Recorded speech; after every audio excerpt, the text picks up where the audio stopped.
Assalamualaikum warahmatullahi wabarakatuh. Nama saya Nur Yasmin Hanani binti Mat Syarif dan kumpulan kami akan membincangkan tentang sentimen Islamofobia yang terjadi terhadap umat Islam sejak dahulu sehingga kini.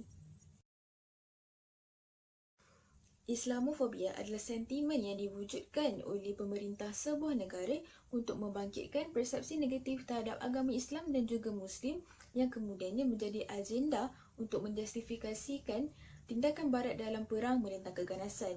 Dapat kita lihat pada hari ini, Islamofobia dipengaruhi oleh sikap dan juga personaliti seseorang pemerintah. Islamofobia pada dasarnya bermaksud prasangka dan juga diskriminasi terhadap agama Islam dan juga penganutnya iaitu Muslim. Manakala Islamofobik adalah perkataan yang digunakan untuk menggambarkan orang yang menyokong Islamofobia. Perkataan Islamofobia mula digunakan di Perancis oleh Etienne Dinet dan juga Slima Ben Ibrahim pada tahun 1925 dalam buku mereka yang bertajuk Access di Delayar Islamophobie. Walau bagaimanapun, perkataan ini tidak begitu popular dan juga sama sekali tidak menjadi isu pada waktu itu. Kemudian setelah diteliti, sejak serangan yang berlaku ke atas bangunan World Trade Center di New York yang berlaku pada 11 September 2001 ataupun peristiwa ini lebih dikenali sebagai peristiwa 9/11, fenomena Islamofobia tersebar luas terutama sekali di Amerika Syarikat. Hal ini kerana pihak media di Amerika Syarikat mengambil kesempatan untuk menyebarkan sentimen kebencian dan juga prejudis terhadap umat Islam dengan mengaitkan serangan tersebut dengan agama Islam. Selain itu, peristiwa pengeboman di Madrid pada 11 Mac 2004 dan juga peristiwa pengeboman di London pada 7 Julai 2005 merupakan antara faktor bermulanya Islamofobia. Berikutan itu di sini merupakan senarai beberapa peristiwa berkaitan Islamofobia yang pernah berlaku di seluruh dunia. Antaranya ialah pada 2010, negara Perancis telah menguatkuasakan larangan mengenakan hijab di tempat awam. Dan juga salah satu isu yang agak serius pada waktu ini ialah negara China yang telah melakukan kekejaman terhadap etnik Muslim Uyghur. Seperti yang kita tahu, Islamofobia ni terdiri daripada keganasan terhadap umat Islam dari segi serangan fizikal, merosakkan harta benda maupun penyalahgunaan lisan. Terdapat beberapa faktor Islamofobia yang telah menyebabkan tahap kebencian dan kebimbangan terhadap umat Islam ni semakin meningkat. Faktor Islamofobia yang pertama ialah peristiwa 11 September atau lebih dikenali sebagai peristiwa 9/11. Pada 11 September tahun 2001 telah berlakunya serangan yang telah mengubah politik dunia. Pada ketika itu, seramai 19 orang pengganas yang dikenali sebagai Al-Qaeda pimpinan Osama bin Laden telah merampas 4 buah pesawat penerbangan Amerika yang membawa penumpang Amerika Syarikat. Dua daripada pesawat tersebut telah merempuh World Trade Center iaitu pusat perdagangan dunia di New York, manakala pesawat ketiga telah merempuh Pentagon dan pesawat keempat telah terhempas di sebuah padang di Shanksville. Sehampir 3,000 orang telah terbunuh disebabkan tragedi ini, dan disebabkan oleh peristiwa tersebut, Presiden Amerika Syarikat pada ketika itu iaitu Bush telah mengisytiharkan serangan penuh ke atas Afghanistan untuk menghapuskan Al-Qaeda. Dan disebabkan oleh peristiwa ini juga, istilah Islamofobia ni semakin kerap digunakan oleh penyelidik anti-Islam sebagai propaganda untuk menunjukkan kebencian mereka terhadap Islam. Dan peristiwa ini juga telah mencetus kepada peningkatan Islamofobia di kalangan orang bukan Islam kerana mereka menganggap orang Islam ni sebagai teroris yang akan mengancam hidup mereka. Faktor kedua Islamofobia ialah peranan media massa yang kurang efektif. Tidak dapat dinafikan lagi, pada hari ini kita hidup di zaman teknologi seiring dengan teknologi yang canggih. Namun begitu, perkembangan teknologi ini juga turut menjadi penyebab Islamofobia ini semakin meluas di dunia. Di negara-negara barat, kebanyakan media massa ini dimiliki dan dikawal oleh orang-orang bukan Islam. Hal ini telah memberi mereka peluang untuk memburukkan lagi agama Islam dengan memberi liputan yang negatif seperti membesarkan berita mengenai radikalisme iaitu pandangan dan gerakan yang menolak tata tertib dan fahaman politik. dan keganasan seperti pengeboman dan penembakan yang sering dikaitkan dengan agama Islam. Bagi media yang dimiliki oleh institusi Islam pula, mereka kurang berjaya untuk mengurangkan persepsi negatif masyarakat terhadap umat Islam. Mereka tidak mempunyai maklumat yang tepat, bahkan data yang lengkap yang menunjukkan tentang negara-negara Islam yang menjadi mangsa keganasan akibat Islamofobia. Kejahilan dan kekurangan ilmu pengetahuan dan pendedahan terhadap Islam juga dilihat sebagai salah satu faktor Islamofobia. Sebahagian besar orang Amerika secara peribadi tidak mengenali seorang Muslim atau ajaran Islam itu sendiri. Sistem pendidikan yang sedia ada di negara barat juga tidak mempunyai aspek yang khusus untuk mendedahkan pelajarnya tentang ajaran Islam. Hanya dalam beberapa dekad kebelakangan ini, Islam mula menjadi sebahagian daripada kurikulum sekolah. Jadi, kebanyakan orang dewasa ni mempunyai sedikit ataupun tiada pengetahuan tentang ajaran Islam. Namun begitu, walaupun Islam ni telah menjadi sebahagian daripada kurikulum sekolah, tapi terdapat beberapa sumber yang mungkin berat sebelah ataupun termasuk dalam maklumat yang salah. Seorang pelajar Muslim di Ohio pernah hilang kelayakan untuk menyertai satu acara merentas desa hanya kerana dia memakai tudung. Dan dia juga perlu membuat permohonan khusus untuk menyertai pertandingan tersebut dengan memakai tudung. Dengan kurangnya ilmu pengetahuan dan pendedahan terhadap Islam ini, akhirnya Islam dilihat sebagai sesuatu yang menggugat gaya hidup dan ganas. Yang terakhir, faktor Islamofobia ialah Orientalisme yang merujuk kepada kajian sarjana barat pada abad ke-18 dan ke-19. Orient bermaksud timur, manakala lisma bermaksud pemahaman, dan tujuan kajian ini adalah untuk membenarkan Eropah menjajah kawasan Timur Tengah, Afrika Utara dan Asia pada masa tersebut. Para ilmuwan yang mengkaji Islam dari sudut pandangan mereka ni digelar Orientalis, dan menurut mereka peradaban orang timur ni sangatlah rendah berbanding dengan peradaban barat. Contohnya tidak rasional, fanatik dan ganas. Islamofobia ni boleh dikatakan sebagai Orientalisme yang muncul kembali. Mereka menganggap orang timur ni sebagai pengganas dan mempunyai tindakan yang melampau, dan memandangkan kebanyakan orang Islam ni berasal dari timur, jadi mereka menganggap semua orang Islam mempunyai persamaan dengan orang-orang timur. Okey, baiklah, kita teruskan dengan kesan Islamofobia. Seperti yang kita tahu, bermula daripada tragedi 9 November 2001, isu Islam dikaitkan dengan terorisme semakin meningkat, iaitu peristiwa di mana pusat dagangan dunia diserang. Berlakunya peristiwa tersebut telah membuatkan Amerika Syarikat dan Eropah telah mengisytiharkan perang terhadap terorisme. Fenomena ini berlaku adalah disebabkan penyebaran laporan negatif tentang agama Islam secara agresif di media massa dan telah mencipta satu pandangan buruk dalam pemikiran masyarakat barat. Dalam konteks ini, masyarakat barat tidak didedahkan dengan perkara sebenar tentang agama Islam. Agama Islam adalah satu agama yang mementingkan keamanan dan membenci keganasan. Tetapi disebabkan persepsi tersebut telah menggambarkan agama Islam adalah agama yang menggalakkan keganasan. Sentimen anti-Islam telah meningkat secara drastik di Eropah seperti negara Jerman, Perancis dan United Kingdom. Tambahan pula, pendatang Islam ke negara mereka semakin meningkat dan dilihat sebagai satu ancaman kepada mereka. Isu Islamofobia ini telah mengaitkan agama Islam dengan terorisme dan keganasan. Oleh itu, kesan daripada fenomena ini adalah yang pertama, wujudnya persepsi yang tidak benar. Persepsi bermaksud perkara yang dibentuk melalui fakta yang benar ataupun yang kurang tepat. Jadi tidak semestinya persepsi itu adalah realiti. Ada persepsi yang mengatakan bahawa umat Islam adalah terorisme, dan persepsinya adalah sangat tidak tepat jika dirujuk kepada fakta dan laporan tentang keganasan dan zina yang telah berlaku. Seperti di Amerika Syarikat pada tahun 1980 hingga 2005. Majoriti yang melakukan keganasan adalah daripada golongan Latino, iaitu sebanyak 42%. Golongan Yahudi juga turut mewakili 7%, di mana peratusan itu adalah lebih banyak berbanding peratusan Muslim. Jelaslah bahawa isu Islamofobia ini hanyalah berdasarkan persepsi dan bukan realiti kerana berlawanan dengan fakta. Disebabkan persepsi ini juga telah berlaku diskriminasi terhadap umat Islam dan agama Islam. Ianya berlaku adalah disebabkan perasaan prejudis mereka terhadap golongan ini.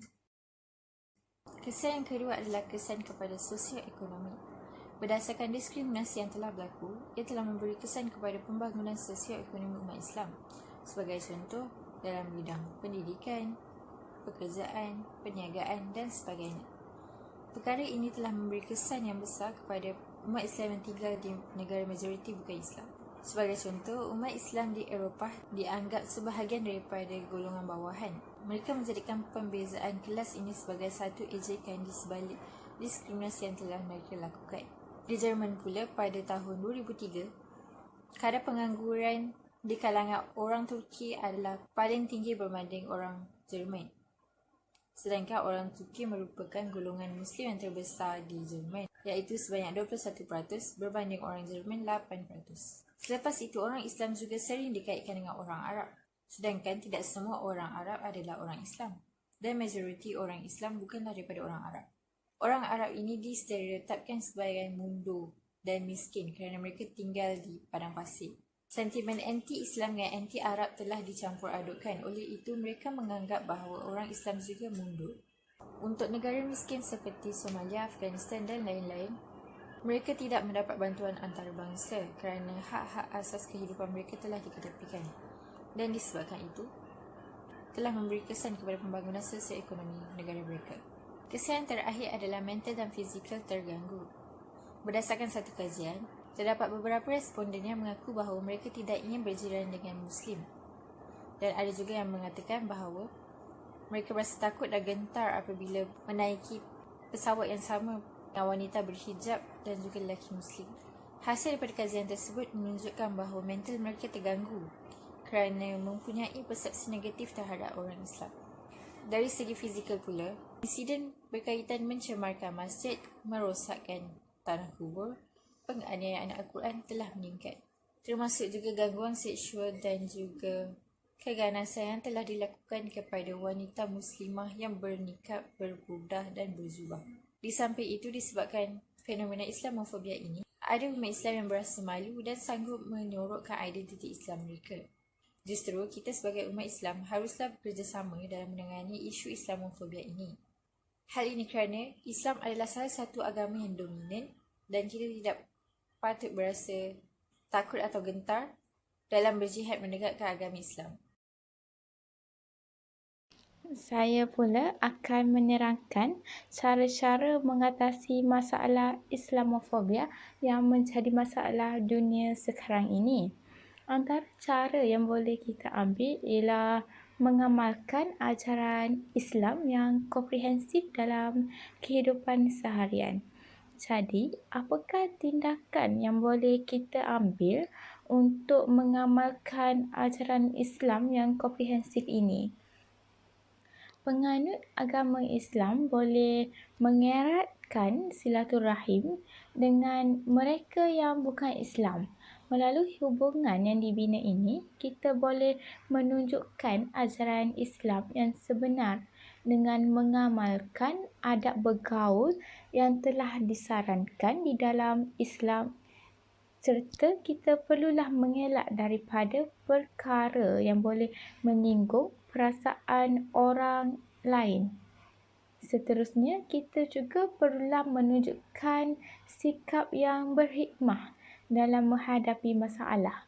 Sekiranya kita bertindak melulu serta cepat melatah untuk marah dalam menghadapi sesuatu masalah atau perkara, keberangkalian kita untuk mengambil tindakan yang tidak rasional itu amatlah tinggi. Ini juga memberi peluang kepada mereka yang bukan Islam atau dipanggil anti-Islam untuk menabur fitnah.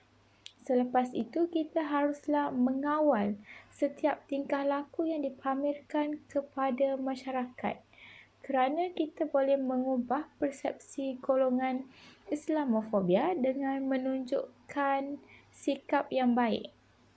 Sebagai contoh, baru-baru ini terjadinya satu tragedi yang telah viral di media massa, Ini melibatkan seorang murid yang beragama Islam memenggal kepala gurunya sendiri kerana telah menghina Rasulullah SAW melalui karikatur yang dilukisnya.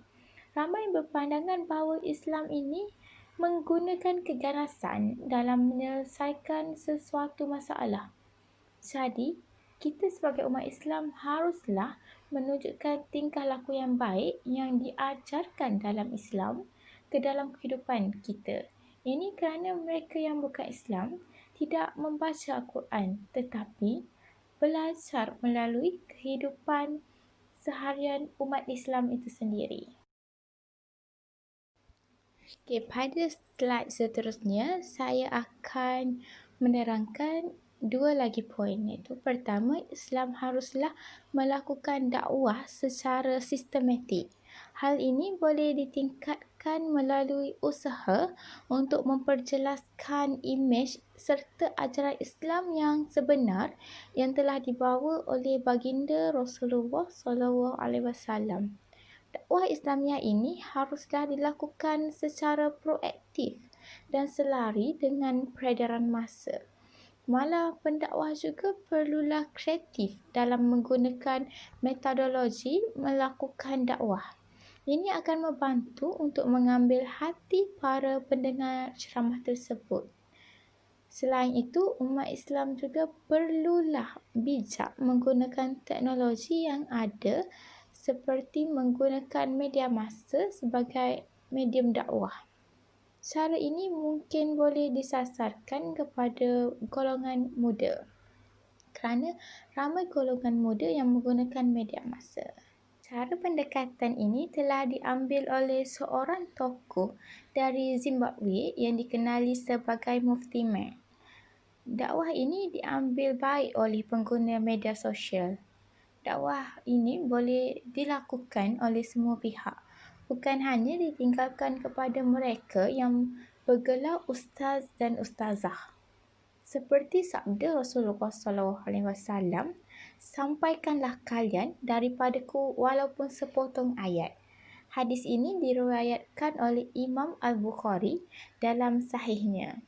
Jadi, sebagai umat Islam, kita bertanggungjawab untuk mengubah persepsi mereka yang Islamofobia serta menepis segala dakwaan yang tidak betul yang telah difitnah atau dibuat-buat oleh golongan yang anti-Islam. Kesimpulannya, pengaruh Islamofobia dapat kita lihat pada hari ini semakin meningkat dari hari ke hari. Telah kita lihat tadi pelbagai faktor dan juga kesan yang mampu memberi impak yang negatif terhadap agama Islam jika perkara ini dibiarkan berlarutan. Walau bagaimanapun, Islamofobia bukanlah sesuatu yang baru di alam ini. Dapat kita lihat sejak dahulu lagi, sejak zaman awal perkembangan Islam, agama Islam dilihat sebagai satu ajaran yang sangat asing bagi penduduk Mekah. Fakta ini disokong oleh hadis daripada Rasulullah SAW yang diriwayatkan oleh Abu Hurairah. Islam bermula sebagai sesuatu yang asing dan akan kembali menjadi sesuatu yang asing seperti awalnya. Maka berbahagialah orang-orang yang asing itu. Hadis ini jelas membuktikan bahawa agama Islam akan digambarkan sebagai sesuatu yang negatif seperti mana ianya berlaku ketika zaman dakwah Rasulullah dahulu. Sebagai seorang Muslim yang tinggal di Malaysia, kita seharusnya berasa bersyukur dengan keamanan dan juga ketenteraman yang kita nikmati hari ini. Sebab seperti yang kita maklum, agama Islam adalah agama rasmi di Malaysia. Oleh itu kita bebas untuk melakukan apa-apa jua aktiviti keagamaan dan juga menjalani kehidupan kita sebagai seorang Muslim tanpa perlu membimbangkan tentang keselamatan diri kita. Tidak seperti saudara-saudara kita yang tinggal di negara-negara barat ataupun negara yang sedang dalam pergolakan. Oleh itu, apabila kita mendapat berita tentang kejadian Islamofobia yang berlaku di dalam maupun di luar negara, kita seharusnya bersatu untuk menolong saudara kita dengan menyebarkan maklumat yang betul di semua platform media sosial, ataupun kita juga boleh memboikot sesuatu produk yang ada kaitan dengan Islamofobia. Terima kasih.